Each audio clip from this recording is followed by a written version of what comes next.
What if the key to lasting love is understanding both its beauty and its challenges? Welcome to Love Mastery, the podcast where we explore love in all its forms. I'm your girl, Kanu, a licensed therapist passionate about helping you navigate the joys and the struggles of love. This podcast is for you if you want to explore the intersection of love, faith, and mental health. I will answer your questions, share real stories to help you find, keep, and grow in love. Let's discover the keys to lasting love together. Hello, beautiful people. Welcome to Love Mastery. I'm your girl, Kanu. I'm a therapist, a matchmaker, and your guide on this journey to mastering the art of love.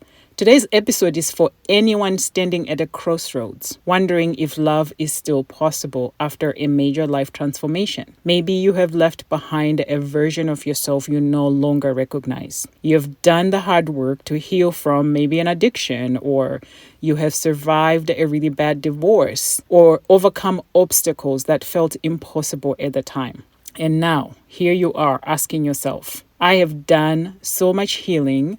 I feel like I'm ready for love. But am I? I have made mistakes in my past, big ones. Is anyone going to accept me for all the things that I've done? Can I trust myself to choose someone who won't derail all the progress that I have made? These questions are real, and so is the fear behind them. I want to remind you that you are not alone in feeling this way. But I also want to tell you something very, very important. Yes, you can. Hear me loud and clear. Yes, you can love again. But it can be the love that feels more aligned, more supportive, more fulfilling than anything you've ever experienced before. So today, I will be walking you through ways to assess your readiness for love so you can break free from unhealthy choices and choose a partner who supports the person that you are becoming. But I know how heavy this can feel. You have worked so hard to transform your life, to heal and rebuild. But when it comes to love, that little voice of doubt creeps in. What if no one can see past my old mistakes? What if I choose someone who brings me back to the person I used to be? What if I lose myself in relationships again? Let me be first to tell you, these fears don't mean you're not ready for love. They mean you are deeply thinking about doing it the right way. The fact that you're asking these questions shows just how much you have grown, because in the past you would have just dove right in, right? And here's the truth. Before you can open your heart to someone else, you have to reconnect with yourself. Who are you now after everything you've been through? What kind of love do you want? And what kind of love do you deserve? And here's an exercise that you could do that's simple and quick.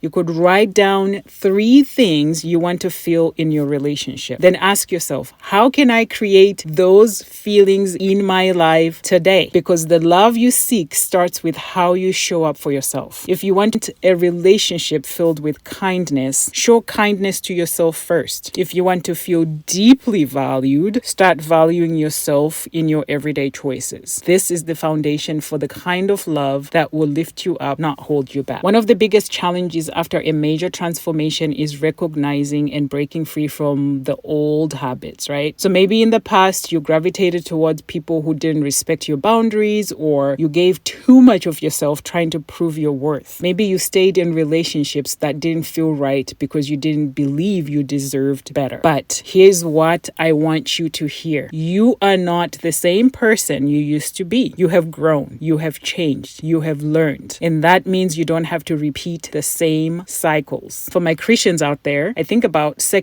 Corinthians 5, verse 17. It says, therefore, if anyone is in Christ, the new creation has come. The old has gone and the new is here. So doing the work to heal is about making different choices this time. It's about recognizing your value and staying true to it, even if it feels vulnerable or scary. The more you trust yourself, the more confident you will feel in choosing someone who aligns with the life that you are building. As a therapist and matchmaker, I have seen this transformation happen for so many people. One client of mine, as a matchmaker that is, came to me feeling completely defeated about love. They thought their past disqualified them from finding finding someone who could accept them. But after we worked together, they didn't find just love. They found a relationship that celebrated their growth and supported their goals. This is what's possible when you honor the person that you are becoming. So now let's talk about why choosing the right person is so important, especially after you have worked so hard to rebuild your life. Studies show that quality of your relationship can have a major impact on how your long-term success, whether you are navigating recovery or healing from a breakup or pursuing personal growth. For example, people in recovery are far less likely to relapse when they are in healthy, supportive relationships. The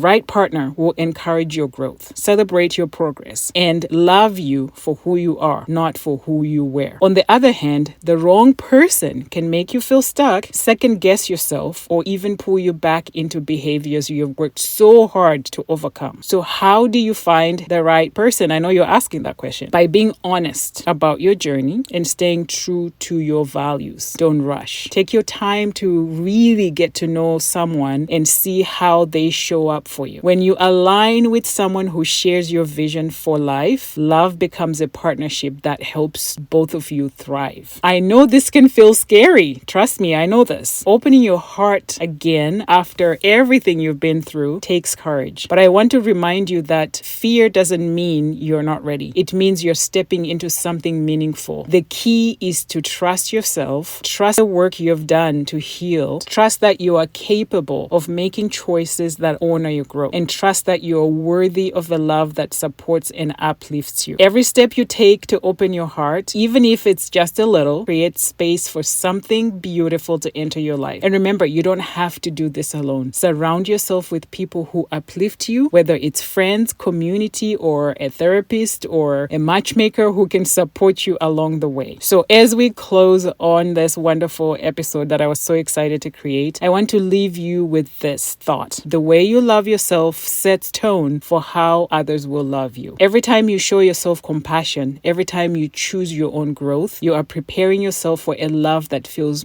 whole and fulfilling. If this episode resonated with you, I'd love to hear your thoughts. As a therapist and a matchmaker, I am here to help you navigate this journey, whether it's rediscovering self-love or finding a partner who truly aligns with your growth. Remember, you are worthy of love, you are capable of growth, and deserving of a relationship that honors the incredible person that you have become. Till next time, take care and keep choosing love. Love always.